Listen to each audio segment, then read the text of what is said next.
Bonjour les top 1. Vous êtes encore là ?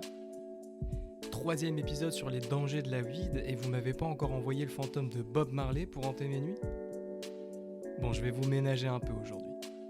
On va parler d'un cas moins tragique, où personne n'a perdu la vie et qui pourrait faire sourire avec un peu de recul.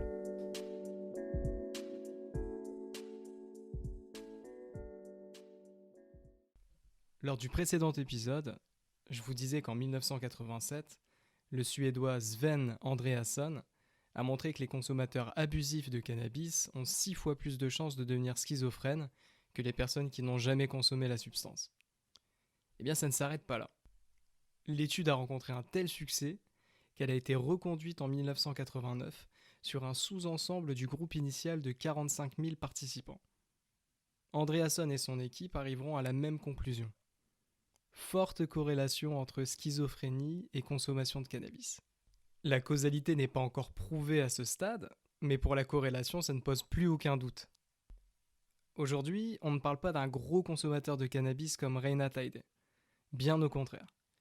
Comme pour l'épisode précédent, on va voir comme un simple gâteau peut vous faire perdre les pédales. Le 6 juillet 2017, à l'aéroport de Seattle, Joseph Heydrich monte à bord du vol 169 à destination de Beijing. Il a pris un vol un peu plus tôt ce matin-là, en provenance de Tampa, sa ville d'origine en Floride. Il a une place en première classe, offerte par sa mère, qui travaille pour la compagnie aérienne Delta. L'embarquement se passe sans encombre. Quand il arrive à l'aéroport de Seattle, Joseph achète une poignée de friandises au cannabis, chacune dosée à 10 mg de THC. Il veut pouvoir dormir pendant son vol de 12 heures.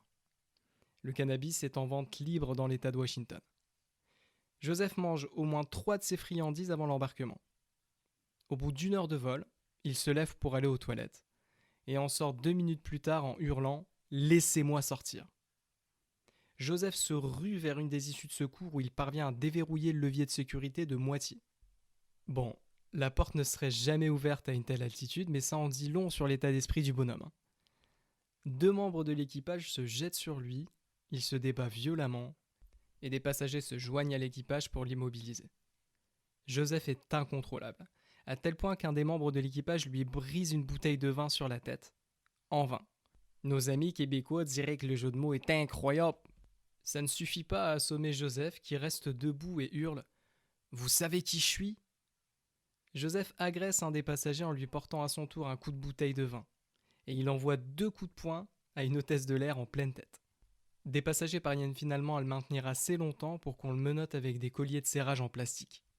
Ce podcast pourrait être sponsorisé par Colson. Le vol en direction de la Chine doit faire volte-face pour retourner à Seattle, où Joseph est attendu par les forces de l'ordre et emmené en garde à vue. Menotté et attaché à une chaise roulante, il continue à lutter contre son arrestation. Une grosse frayeur, mais pas de mort cette fois-ci. Encore une fois, c'est une 30aine de milligrammes de THC qui ont bouleversé la vie d'un homme et qui auraient pu faire bien pire. Par le passé, Heydrich est accusé d'agression sur mineur, sous emprise de l'alcool. Il avait alors 18 ans et l'affaire n'a pas donné lieu à un procès. Par contre, pour sa crise de folie en plein air, Joseph écope de 2 ans de prison. Vous vous demandez peut-être pourquoi le cannabis comestible met les gens dans un tel état.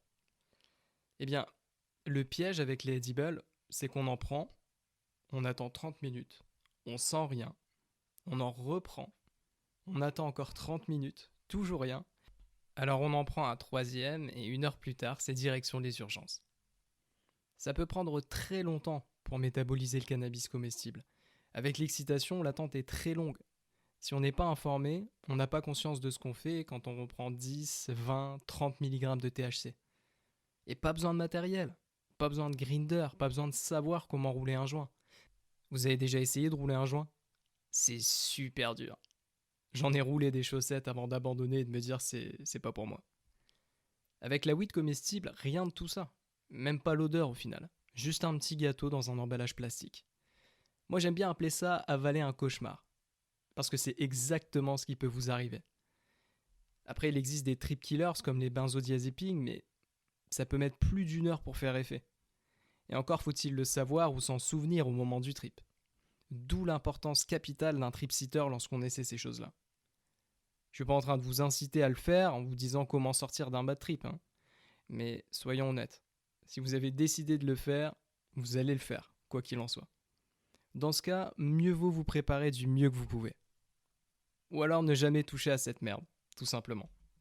En rétrospective, je pense que Joseph Hudek aurait préféré s'ennuyer pendant son vol de 12 heures plutôt que de vivre l'humiliation de faire les gros titres pour ce qui lui arrivait et prendre 2 ans ferme. Au vu de ce qu'on sait sur la weed comestible, je trouve assez effrayant que ce soit en phase d'être légalisé un peu partout. Si encore on avait des campagnes de sensibilisation sur le sujet, une parfaite transparence sur les effets, oui, mais c'est pas du tout le cas.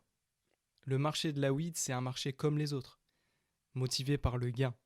Et pour faire du gain, il faut de la demande.